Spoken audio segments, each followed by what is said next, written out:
안녕하십니까. 행복한 아침 이재용입니다. 안녕하세요. 정예인입니다. 오늘은 5월 6일 금요일이고요. 연예 소식 준비해놨는데 그 전에 뉴스부터 확인해 보도록 하겠습니다. 어제가 100번째 어린이날이었습니다.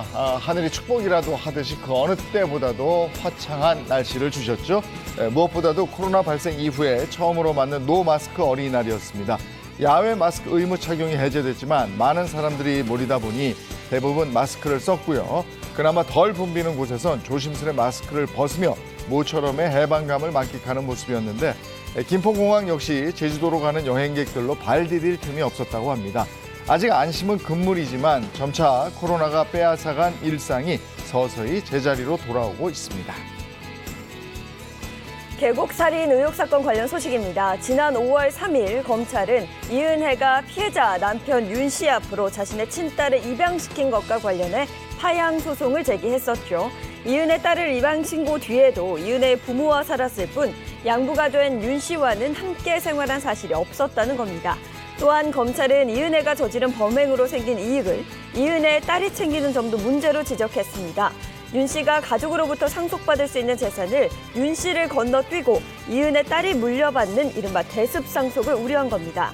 한편 윤 씨의 유가족들은 시민들에게 탄원서를 부탁드린다며 엄벌 촉구에 나섰습니다. 천정부지로 치솟는 물가가 장바구니를 넘어 이제 외식까지 위협하고 있는 상황입니다. 실제 4월 외식 물가 지수가 1년 전보다 6.6%가 올라서 소비자들의 물가 부담이 더 커졌는데요. 특히 요즘 날씨에 많이 먹는 냉면 한 그릇도 서울 평균 가격이 10,000원이 넘는다고 합니다. 지난달 서울 지역 냉면값은 평균 1,192원을 기록해서 처음으로 10,000원대를 넘겼습니다. 이는 1년 전보다 9.5%나 오른 가격인데요. 이 밖에 지난달 짜장면은 전달보다 5.1%가 올라서 서울의 경우에 6,000원이 넘었고 칼국수 가격은 8,200원, 김치찌개는 7,100원을 넘어섰습니다. 가족 행사가 잦은 5월 천정부지로 치솟은 외식비 부담에 밖에서 한 번 식사하려면 큰 마음을 먹어야 하는 상황이 됐습니다. 네, 이번엔 날씨 소식 전해드리겠습니다. 오늘 하늘에는 구름이 제법 많이 지나겠지만 어제와 마찬가지로 기온이 크게 오르면서 초여름 날씨 이어질 것으로 보입니다. 자세한 오늘 기온 보시면요. 오늘 아침 최저 기온 9도에서 17도, 한낮 최고 기온은 22도에서 29도 선이 되겠습니다. 오늘은 햇살과 함께 강한 자외선도 내리쬐을 것으로 보여서요. 피부 건강에도 신경 써주셔야겠습니다. 네, 5월 6일 금요일 행복한 아침 지금 시작합니다.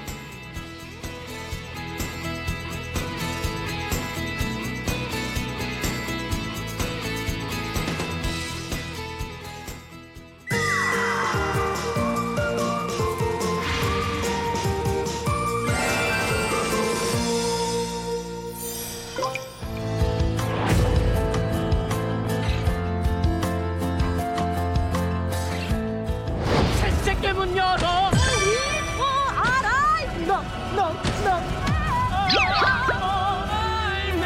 이런 분들은 뮤지컬 무대로 모셔야 돼요. 다시 만날 수 있을까? 그리 좋던 예전처럼 그때처럼 되돌아갈 수 있을까? 다시 우리가 만나면. 네, 오늘 연예 소식 전해드리겠습니다. 네, 오늘도 반가운 세 분과 함께합니다. 인사 먼저 부탁드릴게요. 안녕하세요. 연예계 팩트 사냥꾼 홍정선입니다. 안녕하세요. 자칭 특종 여신 행복한 아침의 최정아 기자입니다. 네, 안녕하세요. 발빠른 연예 소식 딜리버리 서비스. 오늘은 금요일을 달리는 남자 김수현입니다. 네, 오늘도 역시 그냥 평범한 옷은 아닌데요. 특별한 옷이네요, 오늘도. 네. 자, 먼저 연예가 소식 키워드로 알아볼까요? 네, 첫 번째 연예 뉴스입니다. 영화 배우 강수연 심정지 상태로 병원 이송되다입니다. 어제였죠. 영화배우 강수연 씨가 심정지 상태로 발견돼 심폐소생술을 받으면서 인근 병원으로 옮겨졌고 치료를 받고 있는 중이다라는 안타까운 소식이 전해졌습니다. 네, 저도 어제 기사를 보고 정말 깜짝 놀랐거든요. 갑작스러운 소식에 많은 분들이 충격을 받았을 것 같은데 우선 어떻게 된 일인지 좀 짚어봐야 될 것 같아요. 네, 일단 어제 오후 5시가 넘은 시각에 서울 압구정 자택에 함께 있던 가족이 112에 신고를 한 겁니다. 그래서 이 소방대원이 도착했을 때, 119가 도착했을 때는 이미 심정지 상태로 의식이 없었다고 해요. 그래서 심폐소생술이라고 하죠. 이 CPR을 하면서 병원으로 이송을 했지만 현재까지 의식을 찾지 못하는 것으로 전해지고 있고 원인은 일단 나왔습니다. 뇌출혈이라고 해요. 그런데 지금 이걸 긴급 수술을 하느냐 마느냐를 놓고 이 의료진과 가족이 상의를 하고 있다고요.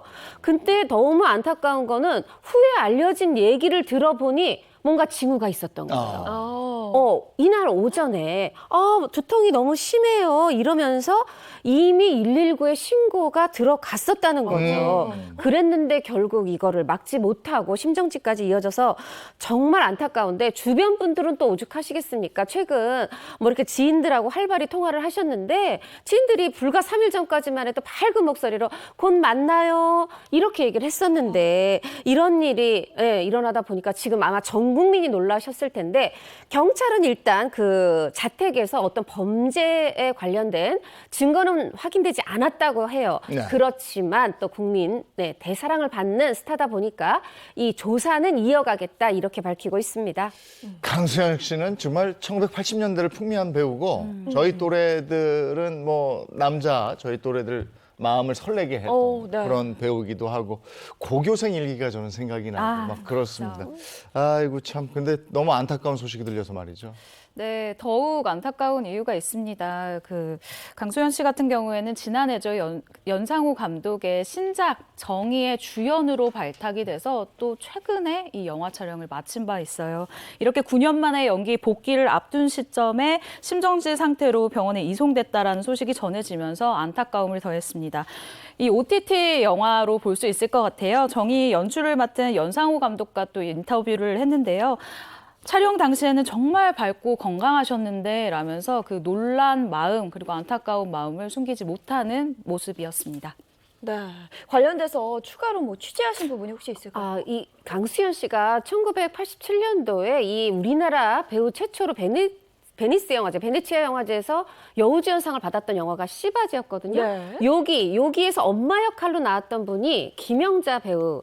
이고 또 같은 해 감자라는 영화가 있었어요. 그때 이 감자를 통해서 대종상에서 이 강수현 씨는 주연상 받고 김영자 씨는 조연상 받고 그랬던 인연이 제가 딱 떠올라서 어제 밤에 전화를 드려봤어요. 굉장히 놀라셨을 것 같았어. 그랬더니 그거보다 먼저더라고요. 초등학교 때 TV문학관을 통해서 엄마 딸 연기를 했었고 그리고 정말 뭐 연기 잘하는 배우들 많지만 정말 총명하게 연기 잘하는 배우였는데 본인도 이 소식을 듣고 너무 놀라서 그리고 최근에 굉장히 조금 이렇게 뭐 드라마 출연도 하고 그래서 그런지 가세도 폈다 이런 얘기를 들어서 반가워하고 있었는데 이렇게 좋은 일 중에 이러느냐 하고 굉장히 안타까워하시더라고요. 쾌유를 비셨습니다. 네, 강수연 씨는 뭐 자타공의 한국 최고의 여배우고요. 그리고 원조라는 표현이 맞을 것 같아요. 영화계가 나온 첫 월드스타기도 하잖아요. 네, 그렇습니다. 강수연 씨는요, 앞서 이야기가 나왔지만 1987년도 임검택 감독의 씨바지로 베니스 영화제 최우수 여배우상을 받은 바 있습니다. 그리고 2년 뒤에 영화 아제아제 바라아제를 통해서 모스크바 영화제 최우수 연기상을 또 받았어요. 이렇게 한국 영화의 아이콘으로 통하게 됐는데 이 기록은 전도연 씨가 영화 밀양으로 이제 칸 영화제에서 여우주연상을 받기 전까지 전 세계 3대 영화제에서 유일하게 이 한국 배우가 받았었던 수상을 했었던 그 대기록으로 남게 됐습니다. 아이고 강수현 씨의 안타까운 소식이었고요. 네. 자, 두 번째는요? 네, 두 번째 연예 뉴스입니다. 화요일 안방극장 후끈하게 달굴 뮤지컬 스타 커밍 순입니다. 우리가 함께하고 있는 채널A죠. 채널A에서 차세대 뮤지컬 스타를 발굴하며 고품격 뮤지컬 무대로 소름 돋는 감동 또 귀호강을 선사해줄 프로그램이 준비되어 있습니다. 바로 2022 딤프 뮤지컬 스타로 매주 화요일 밤 시청자 여러분들을 행복하게 만들어드릴 예정이라고 합니다. 이게 2021 딤프 뮤지컬 스타 이게 최고상이 최연소였나 그랬지 않았었어요? 맞아요. 지난해 그 이제 열렸을 때 네. 불과 중학교 2학년인 10대 소녀 김태희 양이 이 뮤지컬 모차르트에 나오는 노래 중에 하나의 황금별을 이 노래는 나한테 주는 메시지 같다. 이렇게 해석을 해서 정말 그 어린 나이에 최연소 대상을 받은 그런 기억이 있는데 그 현장, 그 노래 지금 한번 다시 보시죠. 혼자 있는 왕자에게 속삭였네. 우칠성 빛나는 밤에 하늘을 봐. 황금 별이 떨어질 거야. 황금 별을 찾길 원하면 인생은 나에게 배움터 그 별을 찾아 떠나야만 해. 너무 소름이 돋네요. 대사가 정확하게 들리는 거예요. 그렇죠. 네. 반응도 너무 좋고. 야. 막 뭔가 감동이 지금 네. 스튜디오에서 맞아요. 전해지는데 올해는 또 어떤 수상자가 나올지 기대가 됩니다. 이거 방송은 언제 하는 거예요? 네, 다음 주 5월 10일 첫 방송을 하게 됐습니다. 화요일 밤인데요. 2022 딤프 뮤지컬 스타는 뮤지컬계를 이끌어갈 이 차세대 라이징 스타를 발굴하기 위해서 국내 유일 뮤지컬 배우 오디션을 표방하고 있습니다. 이미 네로라 하는 참가자들이 출연을 해서 예선부터 정말 뜨거운 경쟁 그리고 엄청난 실력을 보여줬다라고 소문이 자자한데요. 단 한 팀에게만 주어지는 이 우승자의 자리를 과연 누가 차지하게 될지 기대하셔도 좋을 것 같습니다. 저 배우들은 대단해요. 노래하죠. 그렇죠. 맞아요. 연기하고. 네. 아까 그 대사 전달력 보세요. 대단한데 이걸 안방에서 그 뮤지컬을 그대로 볼 수 있다는 거잖아요. 그렇죠. 이 딤프가 대구 국제 뮤직 페스티벌입니다. 그런데 이게 이제 2015년에 시작해서 이제 벌써 8회인데 사실 해도 이게 방송사가 소개해주지 않으면 우리가 알 수가 없잖아요. 다행히 이 채널A가 이거를 방송을 통해서 알려줘서 이걸 그대로 중계를 해줘서 우리가 어떤 뮤지컬의 매력을 우리 국민들이 다양한 매력을 맛볼 수 있게 됐는데요. 이게 방송을 하는데 뭐 평상시에 뮤지컬 팬이었던 분뿐이 아니라 새롭게 시청자분들도 어머 뮤지컬이 저런 매력이 있어 느끼셨을 거라고 생각이 돼요. 왜냐하면 이 경연 무대도 보여주고 팀별 무대도 보여주고 또 특별 편성을 통해서 굉장히 다양한 각도로 이 딤프를 다뤄줬기 때문인데 그래서 좋은 평가 지난해 받았었는데 올해도 그러리라고 믿습니다. 네, 딤프 뮤지컬 스타를 거쳐간 또 라이징 스타들의 활약상도 대단하다면서요? 네, 그렇습니다. 딤프 뮤지컬 스타는 정말 뮤지컬 배우를 꿈꾸는 이 뭐랄까요 새싹들한테 정말 꿈의 무대이자 등용문으로 통하고 있는데요. 그럴 수밖에 없는 것이 이 뮤지컬 블루레인, 루드윅, 베토벤 더 피아노 등의 이 작품에 출연하면서 뮤지컬계 블루칩으로 떠오르고 있는 조한지 씨 역시 제1회 대상 수상자입니다. 조한지 씨를 포함한 정말 많은 분들이 뮤지컬 스타로 점점 성장을 하고 있다고 합니다. 네. 연예계 소식 마지막 거 키워드로 한번 볼까요? 네, 마지막 뉴스입니다. 엄마픽 가수 이명웅 이름값 제대로 했다입니다. 네, 이명웅 씨의 첫 이제 정규 앨범이 나오는데요. 선 주문량이 100만 장을 돌파했다고 합니다. 2000년대 이후 솔로 음반 역사상 최다를 기록을 한 거고요. 중요한 게 이제 발매 후 일주일간에 얼만큼의 판매량이 더해질지 굉장히 많은 분들이 궁금해하면서도 기대하고 있다라는 소식이 전해졌습니다. 네, 이명웅 씨가 그간 가요계에 남긴 굵직한 성과들을 봤을 때 저도 그렇고 많은 팬들도 그렇고 이 정도는 다 예상했지 않았을까 이런 생각도 들어요. 네, 그렇습니다. 사실 글쎄요, 저는 기자인데도 불구하고 밀리언셀러까지라고 생각을 하기는 했어요. 이게 요즘은 정말 사는 음악이 아니라 듣는 음악이잖아요. 그렇죠. 음악을 산다라는 개념 자체가 굉장히 좀 낯설 수도 있는데 밀리언셀러라니 기자들도 정말 깜짝 놀란 소식이기도 합니다. 비단 솔로 가수뿐만 아니라 웬만한 이 아이돌 가수의 견주어 보아도 절대 뒤처지지 않는 오히려 앞서가는 이런 성적을 내고 있는 건데요.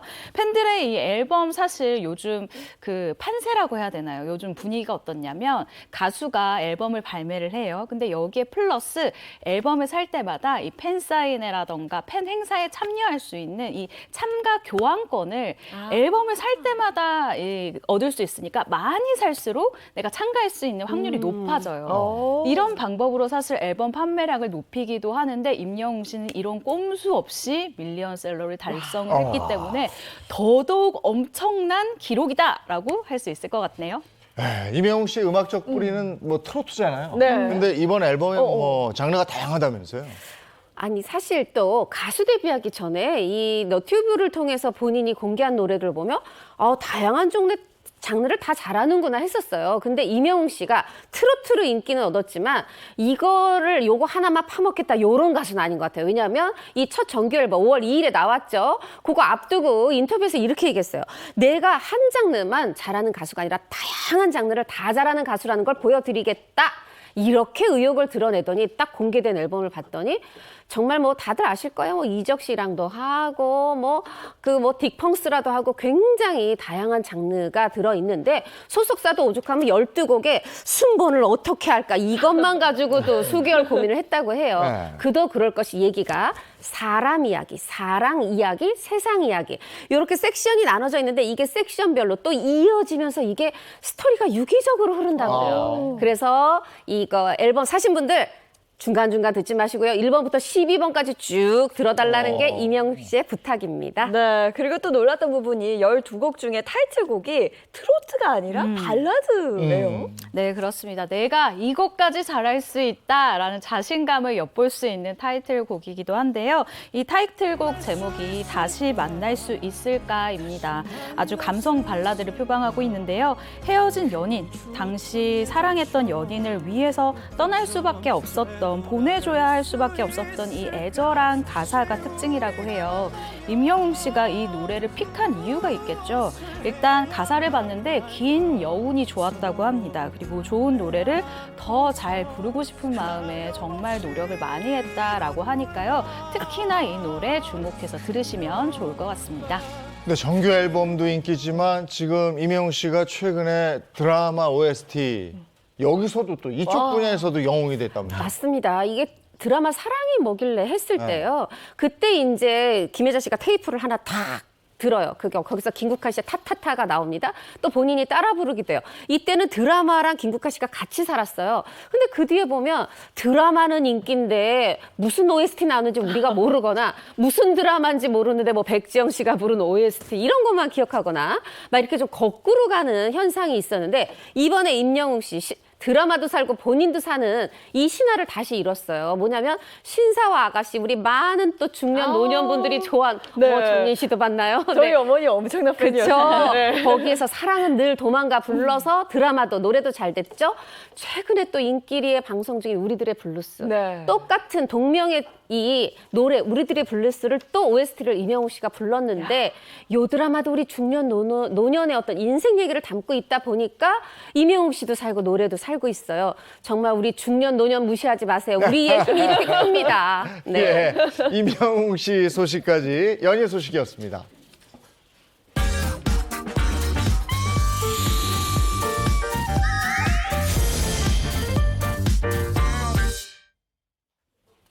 네, 이번에는 대한민국 대표 스타들이 걸어온 길을 되돌아보는 스타 주민 시간입니다. 네, 오늘은 또 어떤 주제일지 궁금해지는데 수현 씨 의상을 네. 보니까 조금 감이 네. 좀 일단 하얀색 옷에 네. 여기 꽃을 좀 꽂았죠? 그런 거 좀 관련된 내용이다라고 보여지고 있는데 본격적인 주제를 소개하기 앞서서 제가 질문 하나 드려볼게요. 학창 시절에 좋아했던 스타들 다 있지 않습니까? 네. 그 스타가 갑자기 결혼했을 때 어떤 생각이 좀 드셨어요?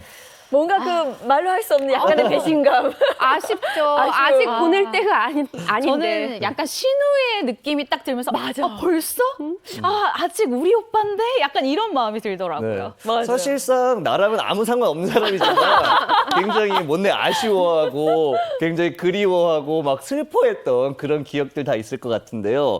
그만큼 스타들의 결혼은 어떻게 보면 대중들의 굉장히 큰 관심을 받고 있다라고 말할 수가 있습니다. 그래서 오늘은요. 사랑과 이별에 관한 경험치가 만렙인 스타들의 비밀에 쌓여있는 숨겨진 이야기들을 좀 준비해봤습니다. 주제 공개하겠습니다. 바로 여러 번 다녀왔습니다. 연예계 결혼 부자 스타들입니다.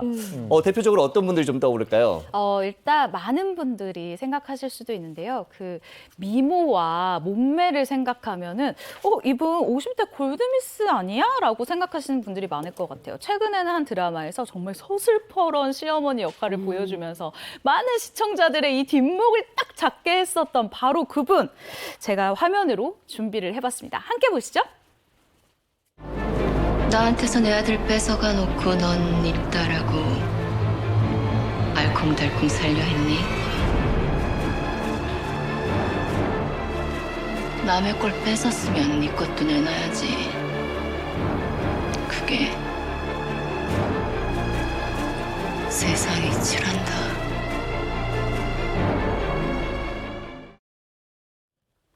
공포 드라마. 공포 드라마. 채널A 드라마 거짓말이 거짓말. 야, 여기서 정말 그 무서운 시어머니 역할을 네. 맡아서 매주 아주 뒷목 잡게 했죠. 그렇죠. 저 목소리만 들어도 소름이 쫙 끼치는 게 아마 전국의 며느리들은 다 이렇게 느낄 것도 같아요. 네. 근데 이희라 씨가 결혼 부자 스타였어요? 네, 맞습니다. 아직 놀라기는 이른데요. 사실 미모나 몸매를 보면 지금 30대인 저보다 훨씬 낫기 때문에 결혼을 벌써 이렇게 하셨다고? 라고 굉장히 놀라실 분들이 많은데요. 한 번이 아니라 세 번째 결혼을 한 스타입니다. 그렇구나. 그래요? 네. 아니 그 첫 번째 결혼이 사실 이 만화를 찍고 나온 것 같은 동화 속에서 나온 것 같은 가수분하고 결혼을 했었는데 네. 성격 차이로 금세 또 이제 결별을 맞았어요. 그리고 이제 이렇게 혼자 지내다가 다시 또 연상에 이 남성분을 만나서 두 번째 결혼을 했지만 이 또한 오래가지 못했어요. 네. 그리고 세 번째. 사실은 그 사이에 싱글로 오랫동안 연기에 집중을 하고 있다가 2011년 5월에 신부가 되면서 결혼을 했는데 제가 보기엔 이분 만나려고 처음에 그랬나 봐요. 지금까지 오래 잘 살고 있습니다. 네, 지인의 소개로 약 1년간 교제를 한 후에 결혼을 했다고 하거든요. 이 이라 씨 부부 같은 경우에는 종교가 이 두 사람을 엮어준 굉장히 큰 힘이 됐다고 해요. 신앙심으로 이 두 사람이 뭔가 그 믿음을 크게 가지게 됐다라고 하는데요. 남편분에 대한 정보가 연상의 대학 교수다 정도 말고는 알려진 게 크게 없고요. 이희라 씨도 사실 기자들과 인터뷰를 그렇게 많이 하는 타입의 연예인은 아니었는데 최근 들어서 이제 점점 스킨십이 많아지고 있어요. 하지만 이 인터뷰에서도 개인 생활에 대한 이야기는 좀 말을 아끼고 있는 상황입니다. 예, 그럼 지금부터 본격적으로 시작해 볼까요? 여러 번 다녀왔습니다. 연예계 결혼 부자 스타들 하겠습니다. 네, 첫 번째 스타 눈, 코, 입 퀴즈로 만나보도록 하겠습니다.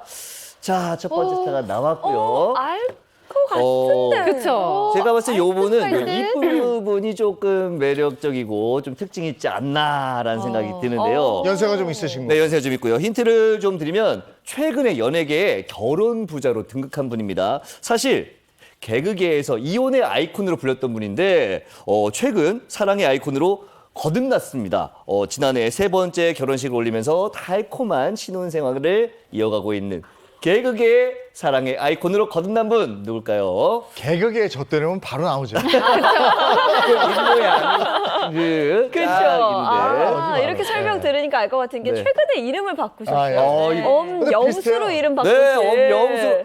맞죠? 공개하겠습니다. 바로 개그맨 엄영수로 이름 바꾼 엄영수 씨입니다. 원래 엄용수였죠? 왜 그렇죠. 바꾸셨지? 엄용수였는데 엄영수잖아요. 네. 사실 많은 분들이 이 연예계에서 본인의 이름을 알리는 게 쉽지가 않잖아요. 그렇게 유명해졌는데 이름을 바꿨다. 왜 그럴까라는 어떤 궁금증을 많이 갖고 계셨는데요. 이에 대해서 엄영수 씨의 개명에 대한 이유 이렇게 밝혔습니다. 두 번의 이혼에 대해서 조금 억울한 부분이 있었다. 진심으로 과거 인연들이 잘 되기를 바란다. 하지만 저는 새롭게 출발을 하고 싶다. 좋은 이름으로 좋은 인연을 만나고 싶다라면서 개명의 이유를 밝혔습니다. 네, 근데 좋은 이름으로 좋은 인연을 만나셨잖아요. 네. 세 번째 인연을 만나서 또 결혼식을 올리신 걸로 알고 있어요.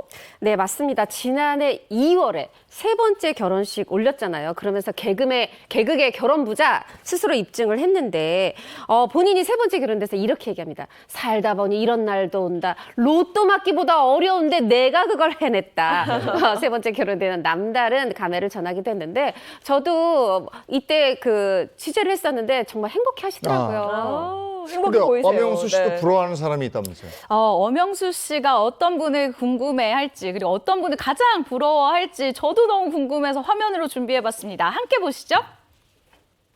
근데 나는 진짜 부러운 사람들이 뭐냐면 어떤 사람들은 보면 정식으로 결혼식을 안 하고 사셔. 아무 문제 없어. 그러다 또 헤어지는데 아무 문제가 없어. 난 그런 사람들은 엄청 재주가 있는 사람들. 우리는 꼭 살다가 결혼식을 하고 이혼을 하고 법정에 가고 이게 무슨 공식처럼. 아니 이걸 왜 난 다 겪어야 돼? 그래서 이렇게 소리 소문 없이 살다가 소리 소문 없이 그만두는 사람들은 너무나 부러워. 그런 사람들. 소리 소문 없이. 의외의 대답이네요. 근데 사실 연예계에는 이 결혼 부자 스타들이 꽤 많은데 왜 하필 그 아이콘이 엄영수 씨가 됐을까 이런 생각도 드네요. 결혼 이혼과 관련된 전무후무한 기록을 보유하고 계십니다. 어떤 거냐면 그래요. 결혼 2번, 이혼 2번 했어요. 그런데 첫 번째 결혼하고 나서 첫 번째 자 이혼합니다. 그리고 바로 재혼합니다. 그리고 두 번째 결혼이 바로 또 파경을 맞아요. 요 첫 번째 이혼과 두 번째 결혼과 두 번째 이혼 요 사이 시간이 한 1년여밖에 안 걸렸어요. 그러다 보니까 이거 웬만해서 깨지기 힘든 기록이다 하는 부분이 있고 사실 저도 한술 보탰습니다. 누가 예전에 이혼하면 요즘엔 별 이슈도 아니지만 연예인 이혼하면 먼저 이혼한 스타한테 전화해서 그때 심경이 어떠셨어요? 막 이런 거 좀 물어보고 막 했거든요. 네네. 저도 그때 그 당시에 엄영수 씨죠. 엄영수 씨한테 전화를 했고 친절하게 다 받아주세요. 그 심경을 다 얘기해주고 또 그러다 보니까 방송 섭외가 오고 그래서 온갖 프로그램을 다 나가고 하다 보니까 본인이 이혼의 아이콘이 됐다. 이렇게 좀 씁쓸해 하셨어요. 근데 정확히 결혼은 언제 한 거예요? 자, 첫 번째 결혼은 1989년도. 이때 저 너무 생생한데 무려 그때 당시 아내 나이가 20살밖에 안 된 17살이 어리고 20살밖에 안 된 여자 대학생이었어요. 그런데 그래도 요때는 좀 결혼 생활 오래 갔습니다. 8년 뒤에 1997년에 이혼을 하게 됐는데 요때 조심해야 돼요. 이렇게 좀 아픔이 있을 때 누가 날 달래준다? 요때 바로 이듬해 98년에 싱글맘인 분과 두 번째 결혼을 했는데 또 얼마 안 돼서 파경 절차를 밟았어요. 그래서 엄영수 씨가 당시에 이렇게 얘기했어요. 내가 연예계에 들어와서 한 일이라곤 2번의 결혼과 2번의 이혼밖에 없다. 개그맨다운 아주 입담으로 본인을 스스로 깎아내리는 셀프 디스를 했었죠. 네, 그러니까 이 개인적인 아픔을 개그로 승화시키는 이게 개그맨의 숙명이 아닐까 이런 생각도 드는데 쉽지만은 않았을 것도 같아요. 네, 엄영수 씨가 굉장히 유쾌하신 분이잖아요. 그래서 이렇게 얘기를 합니다. 사실 당시 이혼을 이제 했을 때 사회적으로 이혼율이 점점 막 높아지고 있는 시기였다고 해요. 그래서 내가 재혼을 하고 뭐 이런 거를 자랑을 하려고 나간 게 아니라 이혼에 대한 경각심을 주기 위해서 그냥 내가 있는 과정이나 내가 느낀 과정을 전부 그냥 당당하게 담담하게 이야기를 했을 뿐인데 이후에 정말 본인 피셜입니다. 본인의 입으로 이렇게 얘기를 하는데 이게 너무 히트를 쳐서 5만 가지 프로그램에서 나를 모시려고 5만 가지 프로그램에서 내 이혼 이야기를 들으려고 하더라라고 한 거예요. 네. 사실 이 엄영수 씨가 이혼을 했을 당시에는 또 내가 평가를 스스로 평가할 때 무명에 가까운 인지도였는데 이혼이라는 이 키워드를 통해서 내가 제2의 전성기를 누리게 됐다라고 하면서 뭔가 인기를 누리게 된 비결, 남다른 비결에 대해서도 언급하기도 했습니다. 네, 세 번째 결혼을 얼마 전에 하셨고 그리고 또 뭐 얼마 전 아닙니다. 그리고 사진에 또 나왔잖아요. 그 장면 보니까 너무 행복해 보이시던데 이게 정말 운명이 있나 보다 이런 생각도 드네요. 2월에 결혼을 네. 했죠. 그런데 결혼식 사진 보니까 엄영수 씨보다 키도 크고 아름다우시더라고요. 근데 운명인지는 좀 들어보세요. 이 현재 아내분 10살 연하의 재미교포 사업가인데 먼저 좀 적극적으로 다가왔다 그래요. 제가 찐팬이에요 하면서 얘기하는데 아유 말만 앞에 서니까 찐팬이라 하나 보지 하는데 세상에 프로그램을 이 엄영수 씨가 초창기에 출연했던 프로그램까지 코너까지 다 알고 있더라는 거예요. 우리 또 이 팔랑기의 사랑꾼 엄영수 씨가 또 푹 빠졌네요. 네. 그러니까 팬과 스타의 만나면서 결혼까지. 네. 예, 더 듣고 싶은데요. 네, 일단 시작이요. 아내분의 연락으로 시작이 됐다고 합니다. 적극적인 여성의 연락으로 엄영수 씨가 그럼 한번 만나볼까라고 이제 흔들렸다라는 건데요. 사별의 아픔을 겪고 사실 엄영수 씨가 좀 힘든 이런 시간을 겪고 있었어요. 그런데 이 엄영수 씨 아내가 엄영수 씨의 과거 이 코미디를 보면서 힘을 얻었다. 당신은 나한테 힘을 준 사람이다라고 하면서 용기를 내서 먼저 연락을 했다고 합니다. 그렇게 팬이었던 아내의 연락을 받은 엄영수 씨가 이게 또 운명이 달라니까 마침 미국에서 또 공연을 하게 된 거예요. 그래서 내가 간 김에 한번 만나볼까라는 생각으로 가서 현지에서 만났는데 그렇게 운명적으로 우리가 만나게 됐다. 그리고 평생의 인연으로 이어지게 됐다라고 설명을 한 바 있습니다. 네, 제가 듣기로 이 황혼의 결혼은 젊었을 때랑 비교했을 때 좀 따져야 될 것들이 있다 들었거든요. 사모는 비결이 있을 것 같아요. 저는 은행에서만 신용을 따지는 줄 알았거든요. 그런데 사모의 비결도 신용이었습니다. 중요하죠. 네. 네. 엄영수 씨가 이야기를 할 때 내가 이 결혼 업계에서 평판이 좋다. 왜냐? 나는 이혼할 때 위자료나 재산분할 이런 거를 외상을 한 적이 없다. 다 일시불이다. 라고 이야기를 한 거예요. 이렇게 신용이 좋아서 사문까지 할 수 있었다라고 당당하게 공개를 한 바 있는데요. 이어 세 번째 결혼에 대해서 일단 나이가 들어서 양쪽에 다 자식도 있고 살아온 방식도 다르고 과거의 이 삶에 대한 평가도 다 다른 상황인데 이렇게 서로 만나게 된 아내에 대해서 굉장히 고맙다라고 남다른 마음을 표현하기도 했습니다. 근데 한간에서는 축의금 때문에 결혼식을 미국에서 했다 이런 얘기도 있던데. 이 엄영수 씨가 너무 이게 조금 말을 먼저 하시는 게 있어요. 뭐냐면은 이 이혼 위자료 일시불도 그렇지만 본인이 이제 두 번 결혼할 때 어떤 사람은 두 번째 결혼이 처음일 수도 있지만 누구는 첫 번째, 두 번째 와서 다 축의금을 냈을 거 아니에요. 이렇게 얘기했대요. 두 번째 결혼식에서 나한테 첫 번째, 두 번째 다 낸 사람들 내가 만약에 세 번째 하게 되면 그동안 두 번 낸 거 다 돌려줄게.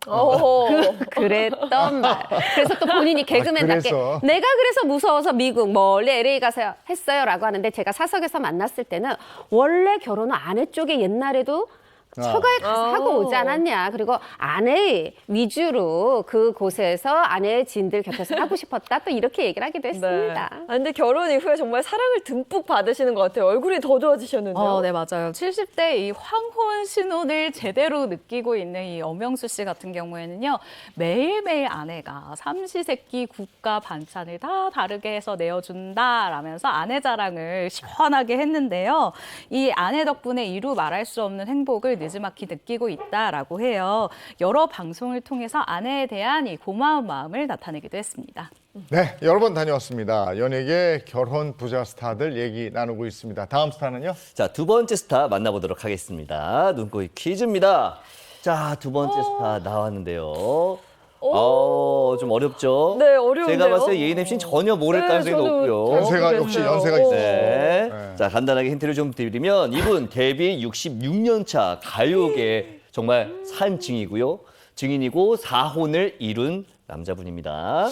데뷔가 66년 차면 6년 차. 지금 80대 되시죠? 네. 그러게요. 그거 아니야? 한 30년대 후반 정도 태어나셔서 그렇죠. 50년대 그렇죠. 누구지? 저는 사실 정말 모르겠어서 노래를 좀 들어봐야 될 것 네, 같아요. 히트곡 제가 헷갈리는 분들이 좀 많을 것 같아서 한번 준비해봤습니다. 불멸의 히트곡 뮤직 큐. 이건 뭐 다 알지. 이 노래. 이분이 처음에 약간 외국계에서 맞아요. 이 노래 뜨거운 안녕. 네. 뜨거운 안녕. 네. 제가 자니 윤은 아니고 자니 뭐 있던데. 제가 힌트 네. 하나 더 드릴까요? 네. 요 뜨거운 안녕도 너무 좋지만 빈대떡 심사. 그렇죠. 이분이 빈대떡 심사지. 심사가 네, 자니 리시 아니에요? 네 맞아요. 정답 바로 공개합니다. 자니 리 씨 맞습니다. 네. 야, 80대 중반 나이에도 불구하고 어디 그때 그 경연하는 무슨 그 가수들 노래하는 맞아요. 네, 맞아요. 맞아요. 거기서 두 번 연속 1등하고 막 이러잖아요. 맞아요. 네. 맞습니다. 실제로 2020년대에 이 신곡을 또 내가지고 네. 전국 그런 탑 트로트가 어떤 그런 그 프로그램이 있어요. 네. 순위를 매기는. 거기서 연속 2주 1위를 하신 걸 저도 기억을 하는데 이 잔일이 씨가 한 방송을 통해서 본인의 어떤 이런 4번 결혼하게 된 이유를 밝혔는데 네 번째예요. 네, 어떻게 보면 결혼의 이유가 아니라 이혼을 원하게 된 이유일 수도 있는데 자유예요. 난 자유를 원했다. 첫 번째 결혼할 때는 아내분이 대학을 다니던 학생이었다 그래요. 근데 이때 뜨거운 안녕이 확 히트를 친 거예요. 그래서 돈을 막 많이 번 거죠. 어렸을 때부터 가난했던 잔일이 씨. 아, 나 이제 좀 마음껏 쓰고 재밌게 살아볼 거야 하는데 아내분이 안 돼요. 아껴 써야 돼요. 아껴 써야 돼. 이러다 보니까 안 돼. 나는 자유를 얻고 싶어 해서 첫 번째 이혼을 하게 됐다. 이렇게 얘기를 했네요. 네, 한마디로 돈에 대한 자유 때문에 이혼을 하신 건데 그 후에 이제 2번의 결혼을 더 하시죠. 맞습니다. 두 번째 결혼은 공연하다가 만난 사업가 분을 또 만나서 결혼하게 되는데 이때도 불과 2, 3년 만에 파경을 맞게 되는데 어떻게 보면 또 이때도 나 아직도 때가 아닌가 봐. 더 자유롭게 살고 싶어. 또 자유로 인해서 이별을 하게 됐고 세 번째 결혼은 그때 당시에 또 아내분이 굉장히 엄격한 분이었다고 그래요. 나는 굉장히 재밌는 사람인데 이 사람하고 살다 보니까 내가 점점 재미없게 되네. 그게 싫어서 이혼을 했다고 하는데 맥락이 똑같죠? 자유를 향한 이혼이었네요. 자, 세 번째까지 들었는데 제가 가사를 이렇게 보니까 네. 이 가사에 써 있는데 기어이 가신다면 헤어집시다. 오래된 건가요? 뜨거운 안녕에서. 그래서 네. 가수는 오. 노래가 중요하네요. 네. 네 번째 결혼 언제? 네, 두 분은 1990년대에 결혼을 해서 20년 동안 아주 현재까지 잘 살고 계시는데요. 일단 잔일이 씨 아내에 따르면요. 친구를 통해서 처음에 알게 됐다고 해요. 친구를 통해서 지인의 소개로 그러니까 알게 됐는데 당시 잔일이 씨가 혼자 생활을 하는 모습을 보고 내가 음식을 좀 만들어다 줘야 되겠다라고 해서 반찬을 몇 번 만들어 줬었는데 그러다 보니까 자연스럽게 교제를 하게 됐다고 합니다. 어떤 점에 그럼 반하셨냐라는 질문에 이렇게 답을 하는데요. 당시입니다. 현재 아닙니다. 당시에는 빨래와 청소의 거리가 먼 이 한국 남자들과는 달리 잔일이 같은 경우에는 집이 너무 깨끗했다. 이 침대 같은 경우에도 이 향수 냄새가 나고 화장실에 들어가도 딱 먼지 한 톨 없는 이런 깨끗함이 너무 좋았다라고 관심 포인트를 밝히기도 했습니다. 그러면 혹시 아내분은 그 남편이 그 전에 여러 번 결혼한 거에 대해서 어떻게 생각을 하시는지도 궁금한데요. 그 아내분이 방송을 통해서 이렇게 얘기를 했어요. 아니 나는 잔일이 씨가 여러 번 결혼하고 이혼했던 거를 흠이라고 생각하지 않는다. 오히려 억지로 참으면서 지금 현재를 힘들게 사는 게 나는 좋지 않다고 생각한다. 제가 보기엔 그냥 잔일이 씨가 한 거는 뭐든지 다 좋아 보이는 그 사랑이 아니었을까 생각하네요. 근데 네 번째 결혼 생활 중에도 위기가 찾아온 적이 있었다면서요? 네, 사실은 또 이 네 번째 결혼을 했지만 아직도 뭔가 결혼하자마자 가슴이 답답하면서 또 자유를 향한 갈망이 타오르려고 할 때 또 이 슬픈 소식이 들려요. 뭐냐면 식도암에 걸린 거예요. 잔일이 씨가. 그런데 그거를 아내분이 옆에서 무려 8년간이나 이걸 간호를 해줬다고 그래요. 그런 걸 보면서 내가 이 네 번째 아내를 만난 거, 네 번째 결혼한 거는 내 운명이구나. 나를 살려주라는 내가 살라는 운명이구나 하면서 굉장히 그 가슴 뜨거운 감사를 느꼈다고 그래요. 네. 세 번의 뜨거운 안녕 끝에 네 번째는 뜨거운 감사입니다. 네, 아니 식도암 말기이면 두 분 다 굉장히 놀라셨을 것 같은데 8년이라는 긴 시간 동안 옆에서 정말 많은 보살핌을 주셨나 봐요. 네, 하지만 정작 이 잔일이 씨의 아내분은요, 이 남편에게 고맙다 이 세 글자를 듣고 싶지 않다라는 의외의 발언을 합니다. 왜냐? 이것은 의사가 살린 거지 내가 살린 게 아니다. 그리고 남편이 살겠다라는 이 의지가 강하고 스스로 노력을 한 거지 나는 옆에서 한 것이 없다라고 얘기를 하는데요. 이 뭔가 좀 저는 느껴지는 게 있었어요. 그러니까 제가 열심히 노력해서 이 사람이 나았어요. 그러니까 내가 빛나는 모습보다는 그래도 스타인 내 남편이 끝까지 빛났으면 좋겠다. 내 남편이 이렇게 의지가 있는 사람이다라는 걸 좀 더 많은 사람들한테 보여주고 싶고 알리고 싶은 좀 깊은 마음이 사람이 아니었나라는 생각이 들더라고요. 네. 현재 잔예리 씨의 건강 상태는 어떻습니까? 건강 상태 좋으시니까 신곡도 내셨겠죠. 그때 당시를 생각해 보면 잔예리 씨가 이렇게 얘기를 해요. 이 식도암 관련해서 검사를 하도 많이 하다 보니까 정말 죽고 싶은 심정이었고 의사도 나의 건강을 장담해주지 않으니까 더욱더 용기를 잃어가는 상황이었는데 아내가 곁에서 이렇게 든든히 지켜주고 청성스럽게 간호를 해줘서 내가 살아날 수 있었다, 호전됐다 이렇게 얘기를 하는데요. 앞으로 다 갚으시면 됩니다. 네. 잔예리 씨 이야기까지 짚어봤고요. 그래서 다음 스타는 누굴까요? 자, 세 번째 스타 역시 눈, 코, 입 퀴즈로 이어가도록 하겠습니다. 자, 세 번째 스타 나왔고요. 안경을 쓰신 것 같아요. 네. 아, 이분은 저는 알겠어요. 정말요? 네네네. 네. 뭐 간단하게 힌트를 드리면 이분 영화사에서 정말 최고의 여배우로 손꼽히고 있는 분이고요. 요거 말씀드리면 아마 대부분 아실 것 같아요. 네 번의 사랑과 네 번의 이별로 굉장히 세상을 뜨겁게 만들었던 분입니다. 지용임 씨는 확실히 지금 뭐 알고 계신 것 한국의 같아요. 엘리자베스 테일러라고. 그렇죠. 얘기 나와서 말씀드리는데 이 엘리자베스 테일러라는 얘기를 네. 이 별명을 가지고 남과 비교하지 마라. 나는 나다. 라면서 자기 주장을 확실하게 했던 멋있었던 바로 그분 다른 것 같으니까 김지민 씨, 공개합니다. 김지민 씨 네. 맞습니다. 뭐 탑스타이자 가장 많은 결혼과 이혼 뭐 이걸로도 유명하잖아요. 맞습니다. 첫 번째 감독은 감독이었어요. 홍성기 감독이라고 또 대단한 감독이었고 두 번째 남편은 아직 이름 공개하지 않습니다. 또 대단한 배우였고 세 번째 남편은 또 대단한 가수였고 당시는 좀 신인이었지만요. 네 번째 남편은 의사였는데 또 텔레비전에 나온 아주 유명한 또 의사였어요. 이런 사생활을 두고 뭐 어떤 분은 다르게 보실 수도 있지만 이렇게 생각할 수 있을 것 같아요. 그 시절에 정말 마음껏 사랑하고 자유롭게 살았던 그런 아주 배우다운 영혼이 아니었나 싶은데 우리 엘리자베스 테일러, 한국의 엘리자베스 테일러라고 하잖아요. 엘리자베스 테일러 7명의 남자와 8번 결혼하고 8번 이혼했어요. 아이, 그에 비하면 절반밖에 안 돼요. 네. 특히 김지민 씨는 두 번째 결혼해서 지금까지 회자되는 그런 엄청난 이야기를 남겨서 세계의 로맨스 주인공이 됐습니다. 맞습니다. 누구나 한 번쯤은 들어봤을 바로 그 이야기가 있죠. 아마 한국 연예계에서 명언으로 오래오래 아직도 회자가 되고 있는 이야기인데요. 바로 사랑하기 때문에 헤어진다. 드라마에서도 굉장히 많이 쓰인 말이에요. 네. 이 말이 나온 건 1960년대 당대 최고의 배우 김지미 씨가 두 번째 결혼을 발표하면서 그러니까 정리를 하고 나서부터였습니다. 당시 김지미 씨와 고 최무룡 씨가 이혼 발표 전에 이혼에 합의를 했었고요. 또 그 다음 날 고 최무룡 씨가 7년 동안의 이 부부로서의 인연을 끝내기로 한다라는 내용을 발표를 하면서 이 같은 말을 남기기도 했는데 이때 김지미 씨의 나이가 저보다 어려요. 30살밖에 되지 않아요. 근데 저 30살이면 한참 활동할 활동할 때고 때. 대형 스캔들인데 그렇게 활동에는 큰 영향을 받은 것 같진 않아요. 사실 김지미 씨가 이 두 번째 남편인 고 최무룡 씨와 이 결혼을 하는 그 과정에서 많은 비난을 받았어요. 왜냐하면 가정이 있는 남자인데 어떻게 결혼을 생각하냐 이런 엄청난 비난과 마주하게 됐는데요.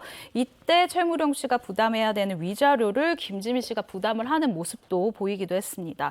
그런데도 이 김지미 씨의 인기가 굉장히 여전했죠. 대체 네. 불가의 그런 연기력과 존재감을 보였기 때문인 것으로 보여져요. 근데 개인적으로 궁금한 게 김지민 씨가 왜 대신 위자료를 줬을까요? 당시에 김지민 씨가 이렇게 얘기를 했습니다. 이것도 후에도 또 얘기를 했고 뭐라고 했냐면 내 행동이 내 사랑이 범법이라면 나는 달게 감옥에 갈 생각이었다. 그런데 나는 갈 의향이 있는데 가족들도 난리가 났지만 가족보다 더한 게 그때 당시에 김지민 씨가 출연이 캐스팅이 된 작품이 영화 30편이 있었다고요. 지금 김지민 씨가 없으면 30편의 야. 영화 몇 개의 영화사가 지금 도산을 할 상황이죠. 그러면 감옥에서 나오는 방법, 감옥에 가지 않는 방법은 뭐냐면 말하자면 이 최무룡 씨의 부인과 합의를 하고 이걸 배상금을 줘야 되는 상황인데 이 금액이 엄청 큽니다. 그런데 당시 최무룡 씨는 돈이 없었다고 해요. 그러다 보니까 영화도 살려야 되고 이래서 본인이 대신 이제 위자료를 다 이렇게 통 크게 또 당연히 줘야 될 어떤 그런 돈을 줬던 거고 그런데 김지민 씨가 이런 얘기도 한 적이 있어요. 물론 당시에 나를 욕했던 분들이 많다. 그런데 또 반면에 아이고 내가 못하는 거 실컷 혼자 다 해줘서 속이 시원하다 하고 편지로 전화로 응원해주는 분도 있었다. 이런 야사, 비하인드 스토리를 전하기도 했습니다. 예. 그리고 김지미 씨 세 번째 바로 가수 나훈아 씨죠. 나훈아 씨죠. 그런데 이게 또 놀라운 부분이 있는데 요즘에는 뭐 1살 어린 남편도 있고 심지어는 뭐 20세 연하 남편도 있고 하지만 당시에 보통 남자가 나이가 많은 게 흔했고 남자가 어린 게 정말 드물었는데 이 김지미 씨의 이 세 번째 연인 정인이 나훈아 씨가 7살 연하였어요. 그러다 보니까 이게 굉장히 파격적이었고 이때 나훈아 씨는 군대 갔다 와서 뭐 20대 초중반에 아주 또 이제 젊은 그런 나이였죠. 어린 나이였는데 더욱더 이제 팬들이 보기에 대중이 보기에 놀라운 것은 첫 번째, 두 번째 남편이 김지미 씨보다 12살이 많았어요. 네. 그런데 요번에는 7살이 어리다 보니까 마치 남편의 나이가 한 19살, 20살 가까이 뚝 떨어진 느낌? 그래서 또 당시에는 대단한 화제를 모았습니다. 네, 두 번째 결혼에서는 앞서 말씀드린 것처럼 김지미 씨가 위자료를 줬다면 세 번째 결혼에서는 또 받았죠. 네, 맞습니다. 나훈아 씨와 결혼한 김지미 씨가 앞서 두 번의 결혼과는 반대로 굉장히 평범한 이 가정 생활을 이어갔습니다. 그러다 6년이 지난 어느 날 김지미 씨가 저 나훈아 씨와 헤어지기로 했어요. 라고 아주 충격적인 소식을 밝혔는데요. 두 사람은 정말로 1982년도에 헤어졌습니다. 그런데 당시 나훈아 씨가요, 김지미 씨에게 여자는 돈이 없으면 사는 게 좀 힘들다. 인생이 사는 게 힘들 것이다 라고 이야기를 하면서 전 재산을 김지미 씨에게 주는 이런 모습을 보였거든요. 이혼 후에 또 나훈아 씨가 이런 이야기를 남겼어요. 김지미는 나를 남자로 만들어준 사람이다 라고 평가를 했고요. 김지미 씨 역시 나훈아 씨에 대해서 진정 남편으로 내가 믿고 의지할 수 있는 남자였다라고 아주 좋은 이야기를 남겼습니다. 네. 그리고 1991년에 네 번째 결혼을 하죠. 네 번째 남편 의사였고 그런데 김지미 씨가 이렇게 얘기를 해요. 명성도 굉장히 있는 분인데 직접 만났더니 어떻게 만나게 되느냐. 어머니가 아프셔서 병원에 갔는데 그 담당 의사가 이분이었던 거예요. 근데 직접 만나보니까 명성보다 더 훌륭한 어떤 인품을 가지고 계셔서 이렇게 결혼으로 이어졌는데 50대의 네 번째 남편 만나서 이렇게 쭉 한 10년 넘게 잘 사는 걸로 보였는데 이제 11년째 됐을 때 이제 결국 결별을 하게 되는데 뭐 후에 얘기하기는 사실 한 3년째부터 삐걱했는데 그래도 이게 네 번째다 보니까 내가 책임감 가지고 끝까지 더 살아야지 하면서 11년을 유지했다 그렇게 얘기하신 적이 있어요. 네, 그러니까 근데 11년의 결혼 생활이면 가장 긴 결혼 생활 유지하신 거 아니에요? 맞습니다. 김지미 씨가 앞서 3명의 남자와 결혼 생활을 했었지만 거의 다 좀 그렇게 길진 않았어요. 이제 뭐 차에 10년이 되지 않는 기간들을 만났었는데 이 부분에 관해서는 김지미 씨 역시 시원하게 이야기를 했습니다. 내가 짧게 결혼 생활을 했는데 마지막에 만난 남편은 앞에 세 사람을 더 합친 것보다 길다. 11년을 살았다라는 이야기를 남기기도 했습니다. 네, 알겠습니다. 김지미 씨 얘기가 네. 나왔습니다. 다음 스타는 누굴까요? 자, 네 번째 스타 역시 눈, 코, 입 퀴즈입니다. 자, 네 번째 스타 나왔고요. 저 이분은 알 것 같아요. 이분 그러니까요. 뭐 모처럼 누가 봐도 한눈에 알아볼 수 있는 네. 그런 분이 나왔는데요. 그나마 아직도 잘 모르시는 분들을 위해서 좀 힌트를 드리도록 하겠습니다. 이분 지금 나왔다면 뭐 다들 느끼시겠지만 걸그룹 같은 아역 배우로 지금 나와도 활동했을 것 같은 정말 완성형 미모. 모태 미모를 가지신 그런 분이죠. 네, 눈이 정말 크시고 초롱초롱하고 네. 정말 미인이십니다. 네, 맞습니다. 이분이 데뷔가 영화 길소뜸으로 데뷔했고요. CF에 굉장히 많이 나오면서 굉장히 귀엽고 통통 튀는 이미지로 나오면서 그 당시에 꼭 누려야 할 1980년대 책받침 또 스타로 스타. 등극을 했죠. 네. 알겠어요. 바로 가죠. 바로 가죠. 네. 네. 배우 이상하 씨. 이상하 씨. 이상하 맞습니다. 예쁘다. 네. 진짜 미인이세요. 네. 이제 앞서 얘기했지만 그 당시에는 정말 책받침 공주였어요. 네. 책받침 스타였죠. 친구 따라 강남 간다는 네. 말 있죠. 이상하 씨는 친구가 나 연기학원에 오디션 보러 갈 건데 같이 가죠. 이래가지고 친구 따라 연기학원 갔다가 아이고 세상에 안타깝게도 그 친구는 안 되고 이상하 씨가 덜컥 합격을 하게 됩니다. 그래서 CF 모델부터 시작해서 영화, 드라마 하면서 그야말로 김혜수 씨, 하이라 씨랑 함께 책받침 3대 스타에 오르게 되는데요. 정말 사랑스럽고 귀엽고 정말 해맑았죠.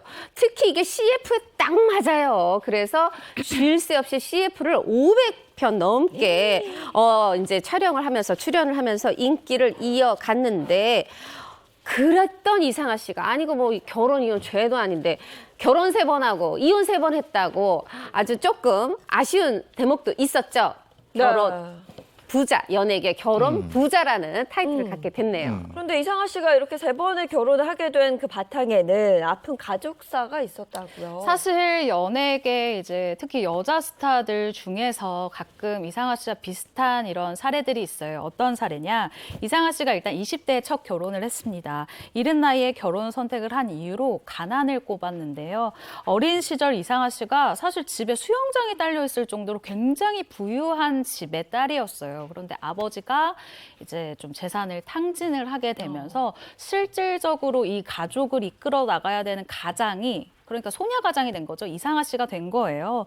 그렇게 10대 중반부터 가족을 먹여 살리기 위해서 정말 뒤도 안 보고 열심히 일을 했었던 이상아 씨가 20대가 되면서 나도 좀 누군가에게 기대고 싶다. 나도 누군가에게 좀 보호를 받았으면 좋겠다라는 생각을 했다고 합니다. 그러면서 어린 나이에 결혼을 덜컥 결정을 했다고 해요. 근데 이제 어린 나이에 한참 활동할 때 이렇게 결혼을 하는 거는 왜 결혼은 여배우의 무덤 뭐 이러잖아요. 옛날에는 진짜 이런 말이 있었죠. 근데 그게 이제 서둘러 결혼한 또 다른 이유도 있다고 들었거든요. 아역 배우라고 하죠. 어린이 배우로 출발한 이 배우들은 평생 연기를 하는 데 있어서 내가 성인 연기자로 어떻게 안착할 것인가 굉장히 중요해요. 네. 그런데 그때 이상아 씨가 옆을 봤더니 어머나 우리 하이라 씨도 이미연 씨도 결혼을 하면서 뭔가 배우로서 안정돼가는 모습을 보이는 거예요. 어떻게 보면은 이게 잘못된 생각이죠. 나도 그럴 수 있을 것 같은데? 이런 생각으로 게다가 그 당시에 또 미시족이라는 말이 유행하면서 그래 결혼한다고 해서 배우로서 끝나는 건 아니야. 오히려 더 잘 될 거야 하면서 첫 번째 결혼을 택했었다. 그렇게 배경을 밝힌 적도 있어요. 네, 그런데 서둘렀던 결혼은 금세 또 끝이 났잖아요. 네, 맞습니다. 이상아 씨가 1997년도에 이제 처음으로 결혼을 했는데 1년 만에 파경 소식이 알려져서 정말 많은 팬들이 안타까워했었어요. 이상아 씨가 이렇게 첫 번째 결혼을 이혼을 했다라는 소식이 알려지면서 이상아 씨가 이런 이야기를 했었는데 정말 많은 신문에서 기사가 나왔다. 당시에는 여배우가 이혼을 하면 무슨 큰 범죄를 저지른 것처럼 무슨 큰 실수를 한 것처럼 그렇게 뭐 좀 여기는 분위기가 있었다라고 당시 상황을 설명을 했습니다. 사실 지금 생각해보면 상상도 할 수 없죠. 지금은 그럼요. 이혼을 했다고 네. 해도 그 배우의 그 자질과 재능으로 인정을 받는데 당시엔 좀 그런 분위기가 있었던 것 같아요. 어쨌든 저 배우의 이미지에 영향을 받았을 거 아니에요. 받았죠. 결혼은 여자 배우의 무덤은 아니었을지 모르지만 당시엔 정말 이혼은 여자 배우의 무덤인 그런 상황인지라 세상에 CF 줄줄이 다 취소되고 드라마 같은 거 뭐 영화 같은 거 하려고 해도 작은 캐스팅도 이루어지지 않았다 그래요. 왜 그러냐면 사람들이 보면 이상아 슬퍼 보여, 뭔가 사연 있어 보여 이러면서 대중이 이상아 씨한테 원했던 밝고 사랑스러운 이미지랑 거리가 있다는 거죠. 그래서 이상아 씨는 당시 좌절했다고 그래요. 내가 어렵게 쌓아왔던 나의 경력, 커리어를 이 이혼 한 번으로 다 무너뜨렸구나 이런 생각이 들었다고 하네요. 네, 그런데 이상아 씨는 첫 번째 이혼 후에 얼마 안 돼서 두 번째 결혼 소식을 또 전했어요. 네, 맞습니다. 좀 긴 시간이 아닌 후에 두 번째 결혼을 하고 네. 딸을 또 출산을 하게 됩니다. 그러면서 굉장히 행복한 결혼 생활을 하고 있구나라는 생각이 많은 분들이 갖게 되었는데 그런데 두 번째 결혼 역시 헤어지는 수순을 밟게 되면서 더욱더 안타까움을 자아냈습니다. 네, 이상아 씨의 이 결혼 스토리를 좀 들어보면요. 3번의 결혼 기간이 그리 길지만은 않았던 것 같습니다. 그런데 이 어머니도 반대했던 3번째 결혼에 이상아 씨만의 계획이 또 있었다면서요? 맞아요. 이제 두 번째 결혼, 이혼하고 세 번째까지 정말 금세였어요. 두 번째 결혼해서 소중한 딸이 태어났죠. 이상아 씨는 생각한 거예요. 아이한테 아빠가 있어야 되는 거야. 주변을 보니까 이렇게 아빠, 엄마가 있는 집이 좋아 보인 거죠. 그래서 아이가 어렸을 때 친아빠가 아니라는 걸 모를 때 내가 빨리 해야 되겠다. 그래서 돌무렵에 정말 어머니가 반대하는데 세 번째 결혼을 강행하게 돼요. 그렇게 해서 아이는 정말 아빠가 친아빠인 줄 알고 자라게 돼요. 그러던 어느 날 초등학교를 다니고 있는데 보도가 나와요. 그래서 아이가 알게 됐다고 그래요.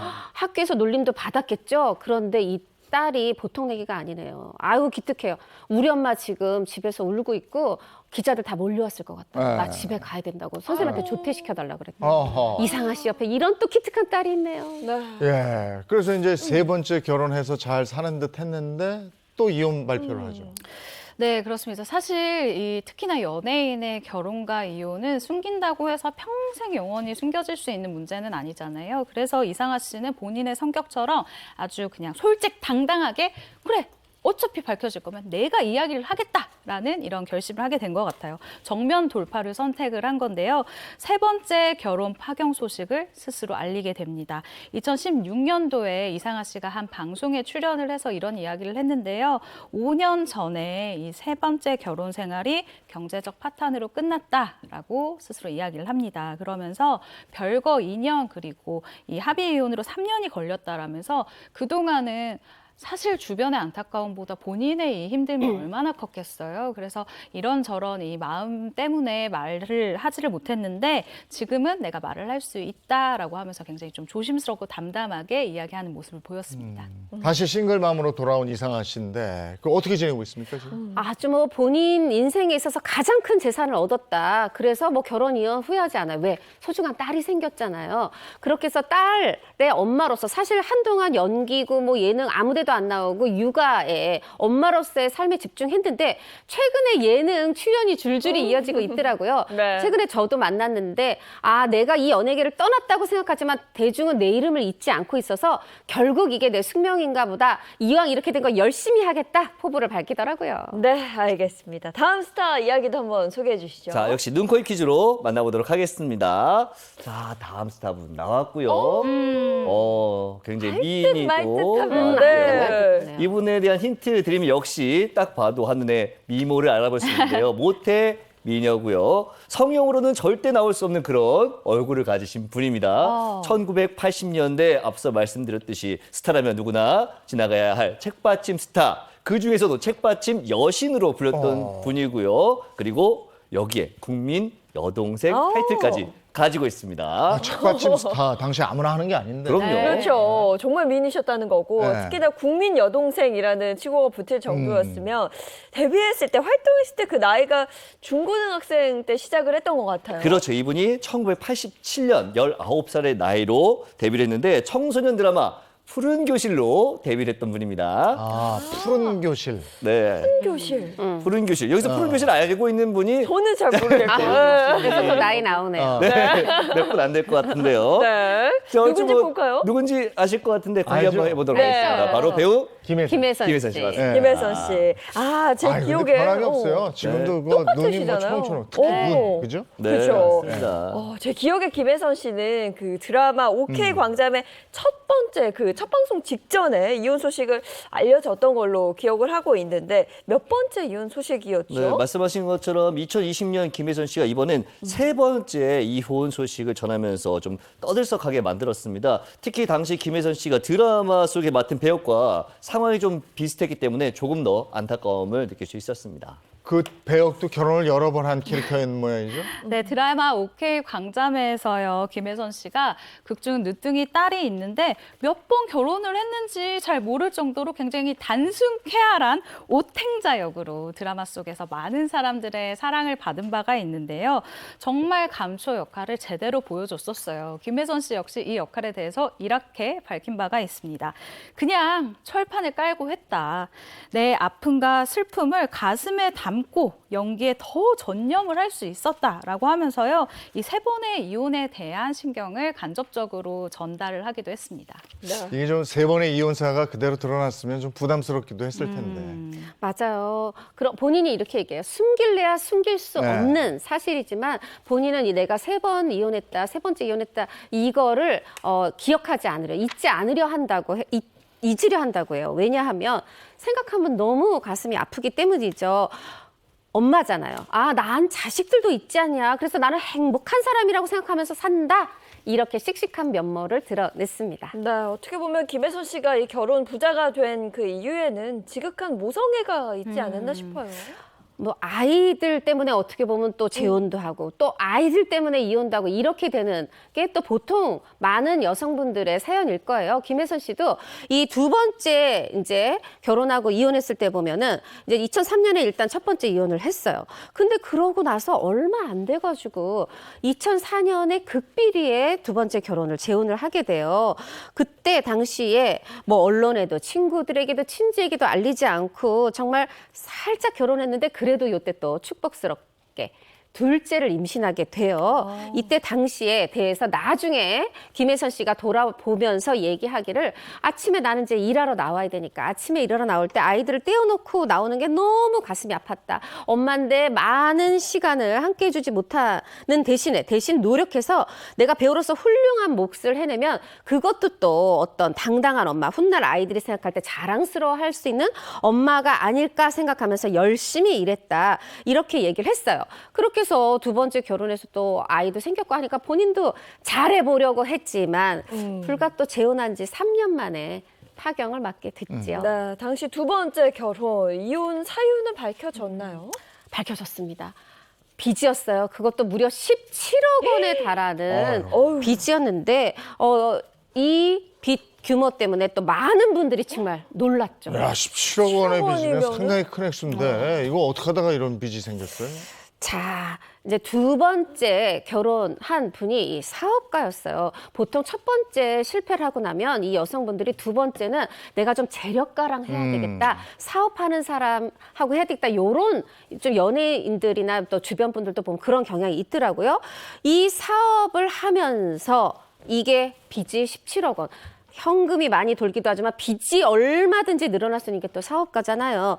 그렇게 이제 늘어났는데 그러면 남편이 진 빚인데 왜 김혜선 씨 빚이 됐느냐? 이혼을 할 때 당시에 이런 제안을 한 겁니다. 두 번째 남편이. 만약에 이 빚을 떠안아주면 양육권과 친권 모두를 주겠다. 아, 내 아이랑 헤어질 수 없죠. 그러다 보니까 그렇게 하겠다.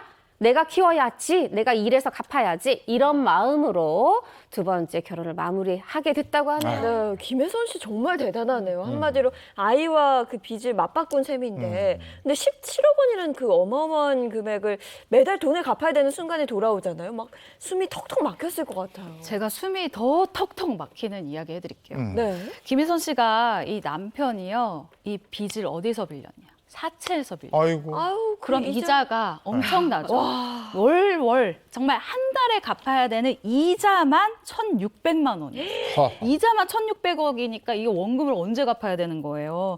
이자 지급이 심지어 하루만 늦어도 그야말로 전화기에 불이 날 정도로 전화와 문자가 하루에 100통씩 왔다고 하거든요. 네. 이렇게 시도 때도 없이 돈 달라 독촉 전화가 오니까 숨통이 막 조여오고 안 되겠다 싶으면 김혜선 씨가 나 진짜 너무 미안한데 돈 조금만 빌려줘라고 지인들한테 사정을 해서 또 돈을 빌려서 원금도 아닙니다. 이자를 또 갚고 이자를 갚고 이런 생활을 반복을 했었다고 해요. 야, 한 달 이자만 1,600만 원이면 정말 피가 마르죠. 피가 마르고 아무리 배우라고 해도 네. 한 달에 1,600만 원 계속 벌기 쉽지 않잖아요. 그러다 보니까 내가 이 사채를 어떻게든 갚아야 여기에서 노연하겠다 싶어서 지인들한테 돈을 이제 빌리게 돼요. 그래서 한 지인이 통 크게 5억 원을 빌려줬어요. 그러면 이거를 5억을 어떻게 갚았어야 되는데 그때 누군가가 딱 돈 들어온 걸 알고 얘기합니다. 내가 좋은 투자가 있는데 이거라면 5억이 금세 10억이 될 거야. 네.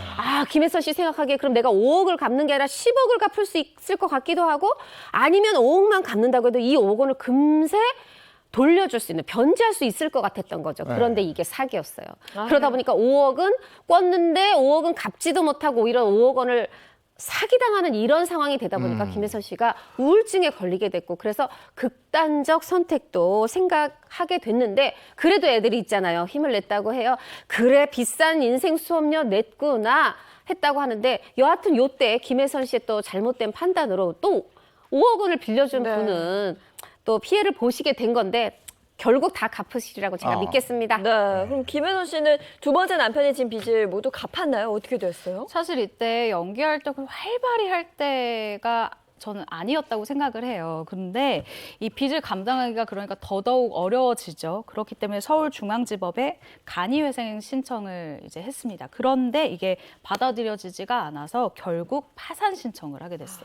그렇군요. 이렇게 이제 네. 이런 힘든 생활이 되풀이 되는데도 또 다른 사랑이 찾아오는 거죠. 또 다른 사람을 일부러 만난 건 아니고 네. 그 바로 파산 신청을 돕던 분, 그분하고 이제 연애 감정이 생겼고 그래서 2015년에 열애를 인정했어요. 그리고 1년 뒤에 뭐 이렇게 결혼했어요 소식 알리면서 신혼집도 공개하고 알콩달콩 서로를 위하는 모습을 공개해서 어머 이번에는 좀 잘 만났나 봐, 오래 갈까 봐, 오래 가라 막 응원을 많은 분들이 했었죠. 네, 그런데 이어지지 못하고 세 번째 이혼을 하게 됩니다.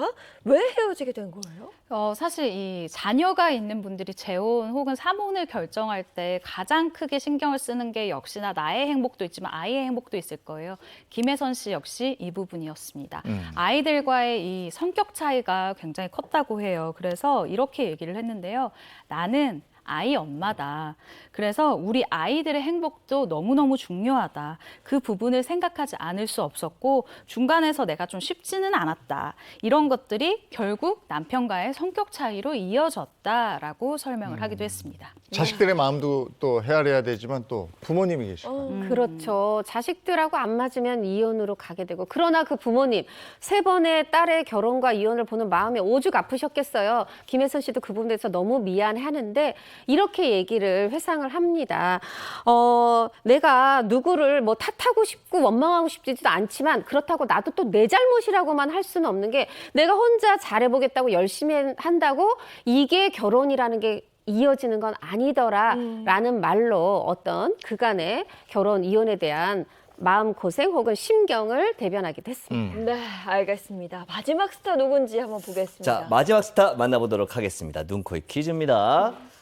자, 남자분이 나왔는데 조금 어렵네요. 어려워요. 잘 네. 모르겠어요. 연예계 결혼 최고 결혼 부자 하면은 8번을 결혼했던 유퉁 씨가 유퉁 씨. 있고요. 네. 유퉁 씨를 제외하면 이분이 그 다음 최고 부자가 아닐까, 결혼 부자가 아닐까 하는 생각이 드는데요. 누굴까요? 힌트를 좀 더 주셔야 될 것 같아요. 이분 네. 같은 경우에는요, 카멜레온처럼 다양한 색깔의 카멜레온. 연기를 보여주면서 뭐야? 많은 분들의 카멜레온 노래 한 분이란 말이에요. 아니, 그럼 바로 나오는 거지. 아니, 근데 이게 사진이 아닌 것 같아요. 사진 있어달라고 그러니까요. 해요. 저거 잘 모르는 분들 이게 언제 사진이지? 이거? 요게 그렇게 오래된 사진이 아닌데 아니, 따로 따로 카멜레온이면 박영규 씨인데. 정답 정확하게 맞췄잖아. 그래요?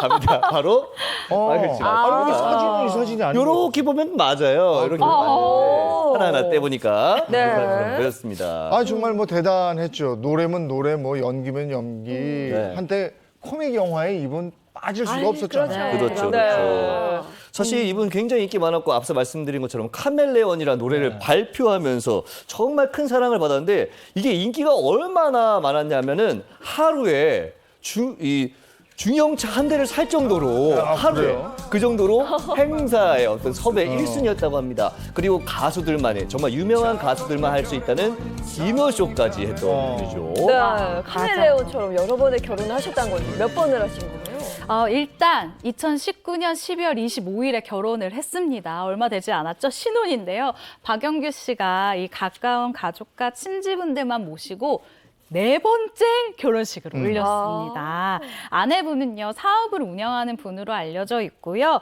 그 외에는 사실 알려진 정보가 크게 있지는 않아요. 이 두 분이 만난 이야기 정도는 이제 들려주신 적이 있는데, 이 지인의 결혼식에 참석을 했다가 거기서 우연히 만나서 대화를 나눴는데, 이 사람 이상하게 대화가 너무 잘 통하더라는 거예요. 그래서 인연이라고 생각을 했고, 1년간의 열애 과정을 거쳐서 이렇게 결혼까지 골인하게 되었습니다. 네, 당시 박영규 씨는 조금 조심스러운 입장이었잖아요. 네, 저도 그때 뵌 적이 있는데 저에 대해서 의견이 다 다르시겠지만 비난만은 하지 말아달라. 뭐냐면 엘리자베스 테일러가 아까 말씀드렸듯이 7명의 남자와 7번의 사랑, 결별, 번수로는 8번 결혼, 8번 이혼했어요. 그런데 엘리자베스 테일러는 말하자면 사랑만 하면 결혼했던 거다. 나도 그렇다. 몰래 숨어서 만나다 대충 흐지부지 헤어지는 그런 사람도 있지만 나는 사랑만 하면 결혼했다. 이 나이에 4번? 그렇게 많지 않다고 생각한다 얘기하는데 저도 조금 공감이 되더라고요. 근데 배우는 자신이 살아온 인생대로 배역을 맡게 되는데 박영규 씨도 또 그렇다면서요? 박영규 씨가요, 2015년에 엄마라는 드라마에 출연을 한 적이 있었는데 이 극 중 역할이 어떤 역할이냐. 일단 인생과 조금 비슷합니다. 조강지처를 잃고 재혼을 했는데 이혼을 하고 삼혼을 한 그런 역할을 맡았어요. 근데 제작 발표회에서 박영규 씨가 이 역할에 대해서 스스로 말한 바가 있는데요. 일단 살면서 배우가 만나는 캐릭터가 정말 다양하고 정말 많은데 내가 지금까지 만난 캐릭터 중에서 내 인생과 가장 많이 닮아 있는 결이 같은 캐릭터가 아닐까 생각이 든다라고 하면서요. 아내를 보내고 2번째 미인을 얻어 결혼했다가 또 이혼하고 3번째 여성과 결혼을 하게 되는 이런 캐릭터인데 내가 살아온 인생과 좀 비슷하다라고 밝힌 바가 있습니다. 네, 그럼 박영규 씨는 결혼 생활 중에 아내를 병으로 떠나보는 그런 기억이 있는 거예요? 이 첫 번째 결혼은 아니었어요. 첫 번째 1980년대 초반에 캐비넷이라고 그랬죠. 비닐옷장 놓고 신접살림 어렵게 시작했는데 연극 안방극장 오가면서 박영규 씨의 인기는 높아졌지만 반대로 바빠지는 속에 부부관계는 소원해져서 13년 만에 종집을 찍었고요. 그런데 그 뒤에 1990년대에 2번째 결혼했는데 이때 순풍산부인과 막 또 인기를 끌었어요. 대박이에요. 그런데 나는 네. 인기를 끄는데 또 2번째 생활도 종집을 찍게 됐는데 이때 아내분이 암에 걸렸는데 나 당신 나 병간호 하게 하고 싶잖아. 나 당신을 놔주고 싶어 이러면서 떠밀리듯 2번째 이혼을 했습니다. 네, 두 번째 그럼 몇 결혼, 년 후에. 세 번째 결혼 세 쭉 번째. 이어서 같이 들어볼까요? 네네. 그렇게 해서 지금 2번째까지 끝났죠. 3번째는 원래 전화번호만 알고 있었는데 박영규 씨가 아들이 해외에서 불의의 사고로 사망을 했잖아요. 이때 너무 무너지는 속에 그 주변에 지인이 있어서 네. 그분한테 너 좀 보살펴 주세요 해서 그분이 장례를 도와주셨다고 그래요. 그분하고 결혼도 하고 필리핀에 가서 골프 사업도 하고 했었는데 또 그분하고도 결국은 마무리가 됐습니다. 예. 네. 자, 이렇게 박영규 씨 얘기까지 여러 번 다녀왔습니다. 연예계 결혼 부자 스타들 얘기로 오늘 꾸며봤습니다. 고맙습니다. 고맙습니다. 아, 저도 초등학교 다니는 애가 있어가지고요. 네. 아, 어제 총싸움을 같이 했더니 허리가 좀 아프네. 역시 오늘은 가정의 날이잖아요. 주말에는 또 어버이날이 있잖아요. 네. 가족들과 함께 행복한 주말 보내시기 바랍니다. 좋은 하루 보내시고요. 저희는 다음 주 월요일 아침 7시 30분에 돌아올게요. 행복한 아침, 행복한 하루, 그리고 행복한 주말 보내십시오. 고맙습니다. 고맙습니다.